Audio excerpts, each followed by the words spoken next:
hungun salalanga Krista hobumite tunin KBC gambi number somlanga kompi ahung kitai kipa in lepchi uti paten milung sedle foto na jalin kita wegam di kompi niko salalanga kun hobumite jose no tan con oi ko te aton so in phong jing jing han hallelujah Krista tu fa hang sa fa ni jing han hallelujah aku inga di jan nei na di bin aton so in apa chai na bon na to sung phong jing han phong jing han aton soni ipa kai jesun hi fihin asenge umu wingi ho to hite na ton set na ho ito bang jen dong le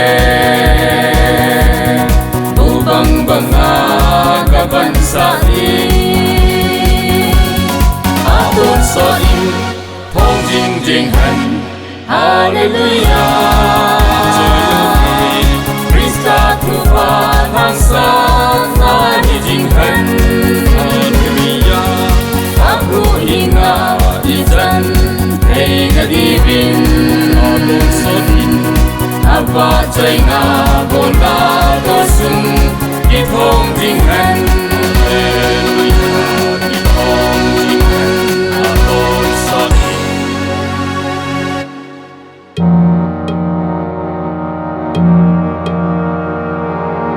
chia xa kompi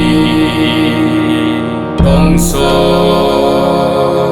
yin ngày thong jing ye KBC jing ira bangin em jing han gambi number som ngày nga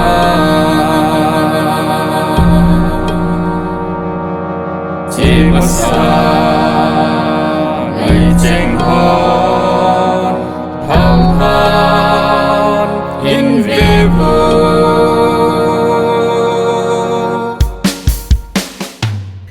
in na tu pan gam in alo nati